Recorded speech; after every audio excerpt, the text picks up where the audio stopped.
네, 긴급 진단 해보도록 하겠습니다. 지금 뭐 시장도 전반적으로 좋지 않은데 종목군 가운데서는 일단 코스닥 반도체주 가장 많이 하락하고 있고요. 코스피에서도 마찬가지로 삼성전자와 SK하이닉스를 비롯해서 이 종목이 가장 많이 하락을 하고 있습니다. 바로 DB하이텍인데요. 장중에 14% 넘게까지 하락을 하고 있고요. 현재도 낙폭을 크게 줄이지 못한 채 41,700원 기록이 되고 있습니다.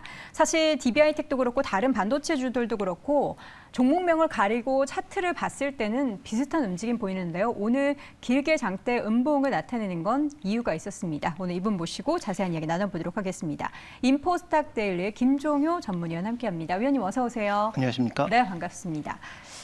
DB하이텍이 주가가 지금 이렇게 하락하는 데는 이유가 있죠? 네, 그렇죠. 네. 지금 뭐 사업부 분할 얘기가 나오면서 시장은 이제 뭐 사업부 분할이라는 얘기만 들으면 뭐 여러 번 사례가 있기 때문에 일단 굉장히 신경질적인 반응을 할 수밖에 없는 그런 상황 아니겠습니까? 네. 또 물적 분할에서 대주주에게 모든 이익을 몰아주는 것 아니냐? 그렇죠. 그러니까 기존 주주들에게 배려하는 것 전혀 없이 대주주에게만 모든 관심이 쏠리는 그런 양상이 나타나는 것 아니냐라는 우려가 나타날 수밖에 없는 상황이고요. 그러다 보니까 오늘 주가는 관련된 종목군들 중에서 가장 큰 변동성을 나타내고 있다. 그리고 이 종목이 이렇게 변동성을 키움으로써 다른 종목에게도 뭔가 문제가 있는 것 아닌가라는 그런 시그널도 줄 수 있는 상황이기 때문에 다른 종목군들의 하락도 오늘 일정 부분 견인하는 데 역할을 하고 있다라고 좀 봐야 될 것 같습니다. 네. 그래서 해당 산업의 이제 뉴스를 살펴보시면 브랜드 사업부라고 하는 일종의 이 설계 사업부를 분사해서 파운드리만큼 규모를 키우고 이 분사를 하겠다라는 것인데 뭐 물론 확정된 공시가 나와야 우리가 좀 더 알 수 있겠습니다만 일단 6시까지 조회 공시가 들어가 있는 상황 아니겠습니까? 그렇죠. 그래서 조회 공시에서 이 단독 보도가 어떠한 내용인지 정말 뭐 사업부로 좀 그냥 키우겠다라고 하는 정도의 뉴스인지 아니면 우리가 가장 두려워하고 싫어하는 물적 분할을 통해서 회사를 아예 분할해서 또 상장하겠다라고 하는 것인지 이런 부분들에 대해서 시장은 당연히 민감도를 느낄 수밖에 없고 오늘 이것을 반영하는 과정에서 주가가 변동성이 좀 커지고 있다 이렇게 봐야 될 것 같습니다. 네, 지금 매출 규모로 보니까 3천억에서 4천억인데 DB하이텍에서 굉장히 주요한 그런 사업부 중에 하나인 거죠. 그렇죠. 뭐 물론 당연히 이제 파운드리 사업부가 더 많은 수익이 나고 있고 네. 더 많은 매출 비중을 차지하고 있지만 이걸 이 정도 규모까지 키우겠다라고 하는 것은 향후 뭐 로봇이라든지 다양한 어떤 기기, 디바이스들이 확산함에 있어서 지금 DB하이텍이 만들고 있는 PMIC, 뭐 전력 반도체라든지 DDI라든지 이런 것들이 수요가 같이 늘어날 가능성이 높기 때문에 그러면 이러한 그 반도체들은 소품종 다량 생산이 아니라 다품종 소량 생산해야 되는 상황입니다. 네. 그러면 고객사가 요구하는 대로 빠르게 설계해서 만들어주는 게 굉장히 중요하거든요. 물론 기술력이 아주 높은 수준은 아니라서 이게 아주 높은 밸류를 봐줄 수 있는 그런 상황은 아니지만 향후 여러 고객사의 상황에 대응하면서 빠르게 뭔가 만들어줄 수 있는 반도체 설계 사업부를 만드는 것 자체는 그렇게 악재라고 볼 수가 없는 상황이지만 네. 시장에서 느끼는 감정은 다른 거죠. 네. 워낙 이제 우리가 여러 가지 경우를 통해서 뭐 LG 화학의 경우도 있었고 이렇게 물적 분할을 만약에 하게 된다면 그 물적 분할과 관련된 충격 자체를 워낙 시장이 많이 받았었기 때문에 그와 관련된 불확실성을 지금 시장에서는 강하게 표출하고 있는 중이다 이렇게 볼 수가 있는 것이죠. 네.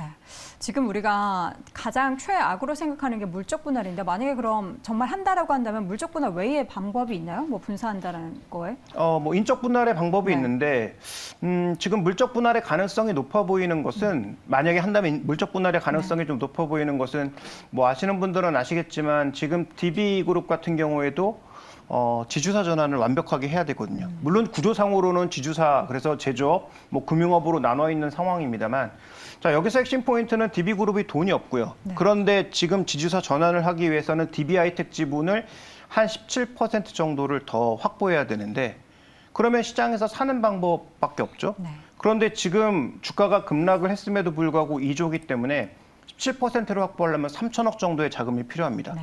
근데 이 정도의 돈이 DB에는 없고요. 없다. 최근에 DB 금융 쪽도 제가 알기로는 뭐 여러 가지 이슈들로 인해서 별로 실적이 안 좋은 그런 상황이다 보니까 그러면 결국은 또 외부 차입을 할 수밖에 없는 상황인데 이렇게 금리가 높은 상황에서 외부 차입을 하면 돈이 많이 들겠죠. 그렇죠. 근데 DB 하이텍은 지금 사업이 잘 되고 있고 앞으로도 그렇게 크게 꺾이지 않을 것 같으니까 이거 지주회사로 만들어서 어떻게든 자기의 영역 안으로 넣고 싶고 그런데 돈은 쓰기 싫으니 네. 물적 분할을 통해서 DB하이텍의 가치를 낮추고 비상장 자회사의 가치를 높여놓으면 그러면 DB하이텍이 인수해야 될 17%의 지분의 가치가 떨어지겠죠. 인적 분할을 하게 되면 얘기가 달라집니다. 두 가지를 다 인수해야 되거든요. 네. 그래서 만약에 이제 DB의 어떤 이 2024년 1월 1일까지 해야 되는 그런 이 기업 지배 구조의 재편이라는 과정에서 보면 물적 분할의 가능성이 좀 있기 때문에 시장에서는 좀 더 민감하게 반응하는 것이 아닌지 이렇게 좀 봐야 될 것 같습니다. 네. DB하이텍의 급락의 배경은 일단 아직은 회사 측에서는 답변을 내놓지 않았지만 지금 보도된 내용에 분사설이 제기가 되고 있고요. 방금 위원님의 말씀대로 인적 분할보다는 물적 분할의 가능성이 조금 더 높게 점쳐지고 있다.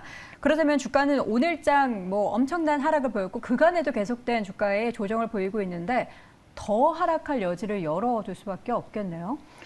저는 근데 오히려 뉴스가 확정돼서 나오면 네. 지금 그것을 반영해서 빠지고 있는 국면이고 그런데 지금 우리가 여기 두 가지를 좀 나눠볼 필요가 있는데요. 네.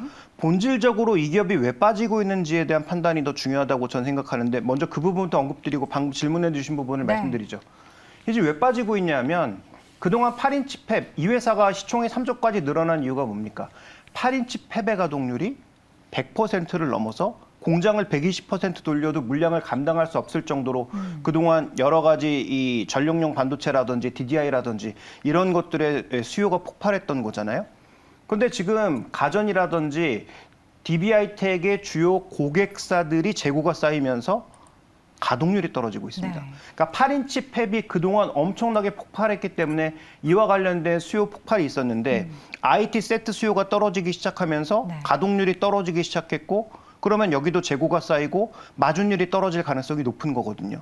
그러면 우리가 이 기업의 시총을 3조 줬던 이유는 올해도 매출은 1조 6천억 정도 나오고 이익도 엄청나게 높게 나올 거라서 지금의 시총도 싸다. 그래서 뭐 목표가를 10만 원까지 제시하는 그 증권사가 있을 만큼 높은 가격을 제시했던 거였는데 마진율이 급격하게 떨어지면 매출은 큰 변동이 없을 수 있어도 이 쌓이는 재고에 따른 마진 하락에 따라서 마진율이 급격하게 떨어지면서 이 종목의 밸류 자체가 크게 떨어질 가능성 때문에 지금 글로벌리하게 뭐 UMC 그다음에 국내에서는 뭐 LX 세미콘 이런 종목군들이 전반적으로 일단 하락하고 있는 중이었습니다. 그런데 이 종목의 단독 보도가 뜨면서 오늘 변동성이 더 확대되고 있는 것이고요.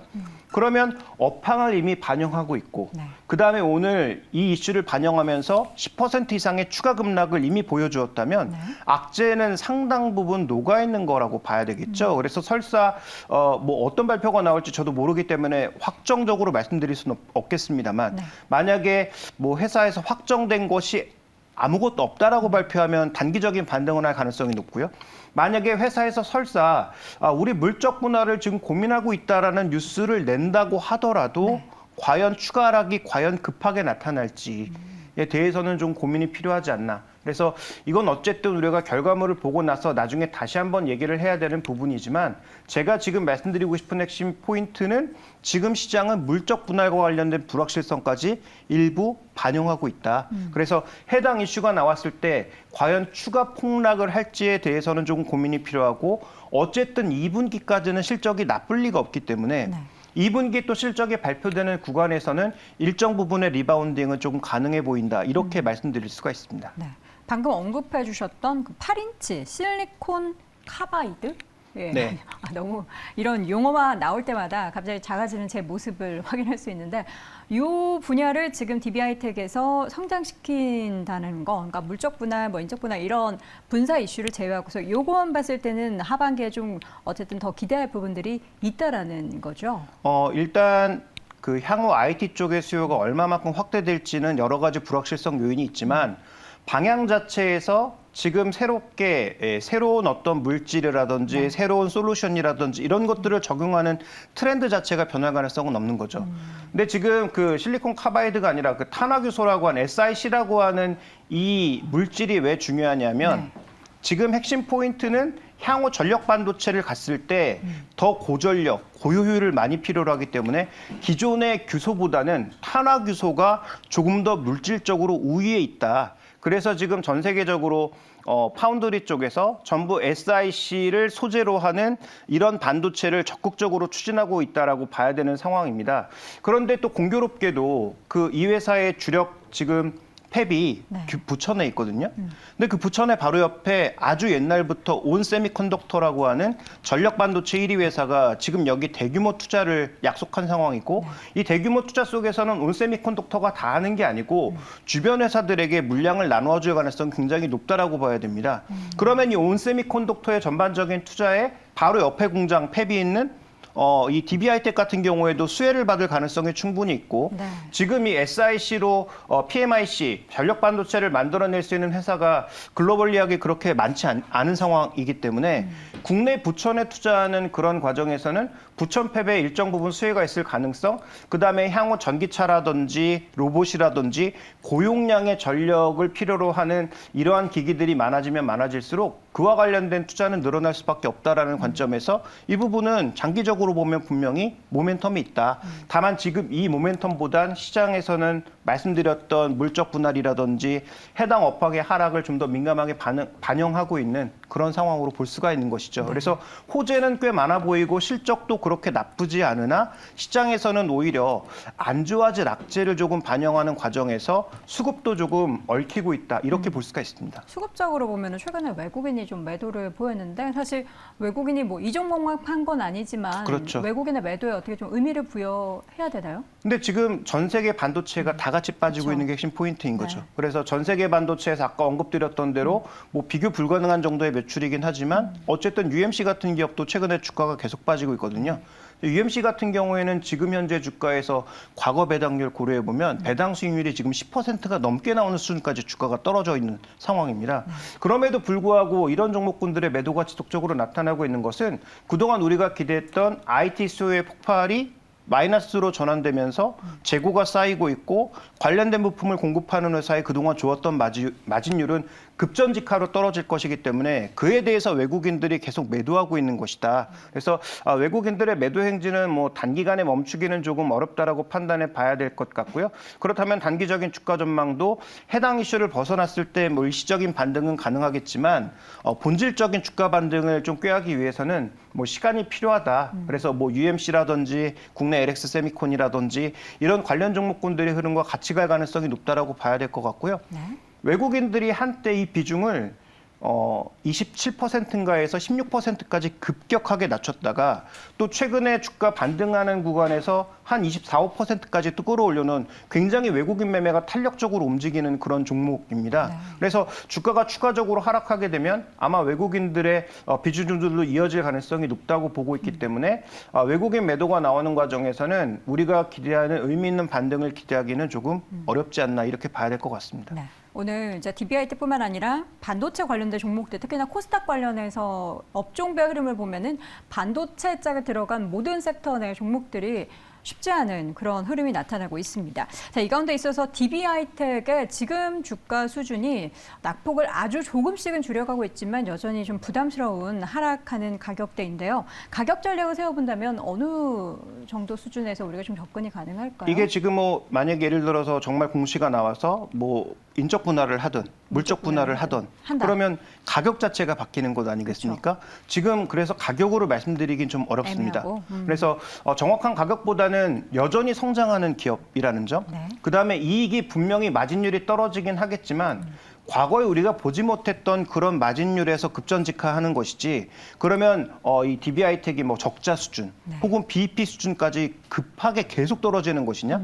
저는 그렇게까지 급하게 하락한다라고는 보지 않는 상황이고 그다음에 뭐 DDI를 포함한 일부 제품에서는 DB하이텍이 충분히 자신들의 매력도를 갖고 있고 아까 말씀드렸던 온 세미컨덕터의 투자 관련돼서도 분명히 메리트가 있기 때문에 뭐 분할을 하던 분할을 하지 않던 현재 주가 기준에서 PBR 2배 정도까지의 회복은 시간이 걸리긴 하겠지만 가능하다. 그러면 현재 주가 기준으로 봤을 때 PB 2배는 한 5만 원대 중반 정도의 가격이거든요. 5만 5천 원, 5만 6천 원 정도의 사이인데 저는 뭐 기간을 조금 길게 두신다면 이 정도 가격까지의 회복은 염두에 두고 네. 접근하셔도 좋다. 다만 현재의 변동성에 마침표, 온점을 찍을 수 있는 그 순간까지는 신규 투자 관점에서는 기다리시는 것이 좋을 것 같고요. 기존에 보유하고 계신 분들도 두려움을 느끼고 먼저 팔기보다는 관련된 재료를 좀 더 보고 그 관련된 재료에 대한 시장 판단을 확인하신 이후에 비중을 늘릴지 줄일지를 결정하시는 게 좀 더 효율적일 것 같습니다. 네, 가격보다는 오히려 시기와 이 관련한 불확실성이 명확하게 결론이 내려지는지 여부를 좀 더 지켜봐야 될 것 같습니다. DBIT 낙폭을 조금씩 더 줄여가고 있습니다. 12%대 후반의 하락세를 보이고 있고요. 오늘 이 시간 DBI텍 자세하게 확인해봤습니다. 인포스탁 데일리 김종효 전문위원 함께했습니다. 위원님 고맙습니다.